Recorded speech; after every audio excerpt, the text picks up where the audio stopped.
Le gouvernement français, après avoir demandé l'armistice, connaît maintenant les conditions dictées par l'ennemi. Il résulte de ces conditions que les forces françaises de terre, de mer et de l'air seraient entièrement démobilisées, que nos armes seraient livrées, que le territoire français serait totalement occupé et que le gouvernement français tomberait sous la dépendance de l'Allemagne et de l'Italie. On peut donc dire que cet armistice serait non seulement une capitulation, mais encore un asservissement.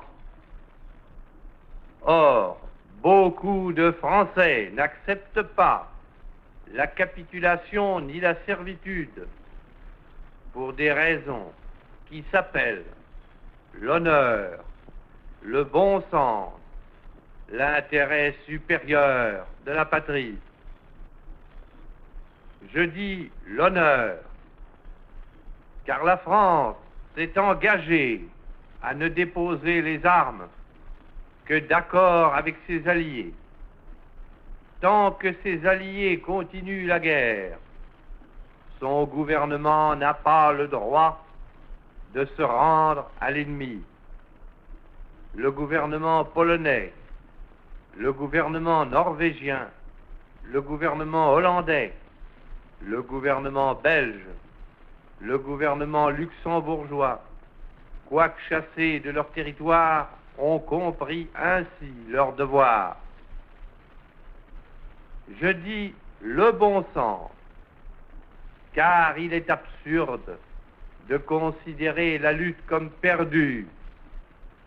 Oui, nous avons subi une grande défaite, un système militaire mauvais, les fautes commises dans la conduite des opérations, l'esprit d'abandon du gouvernement pendant ces derniers combats nous ont fait perdre la bataille de France.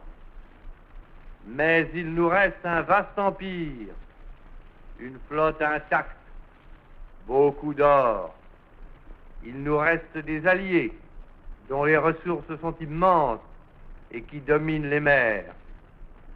Il nous reste les gigantesques possibilités de l'industrie américaine, les mêmes conditions de la guerre qui nous ont fait battre par 5000 avions et 6000 chars peuvent nous donner demain la victoire par 20 000 chars et 20 000 avions.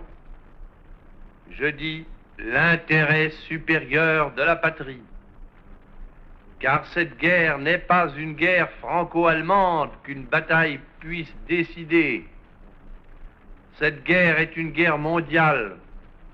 Nul ne peut prévoir si les peuples qui sont neutres aujourd'hui le resteront demain. Même les alliés de l'Allemagne resteront-ils toujours ses alliés? Si les forces de la liberté triomphent finalement de celles de la servitude, quel serait le destin d'une France qui se serait soumise à l'ennemi? L'honneur, le bon sens, l'intérêt supérieur de la patrie commande à tous les Français libres de continuer le combat là où ils seront et comme ils pourront. Il est par conséquent nécessaire de grouper partout où cela se peut une force française aussi grande que possible.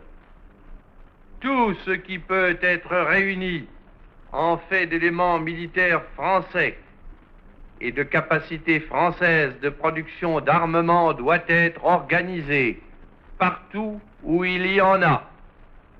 Moi, général de Gaulle, j'entreprends ici, en Angleterre, cette tâche nationale.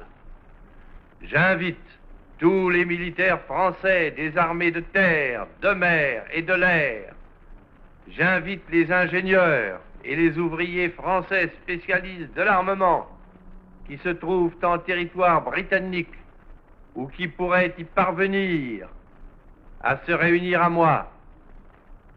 J'invite les chefs, les soldats, les marins, les aviateurs des forces françaises de terre, de mer, de l'air, où qu'ils se trouvent actuellement, à se mettre en rapport avec moi.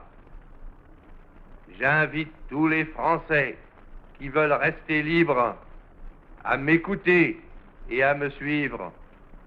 Vive la France, libre, dans l'honneur et dans l'indépendance.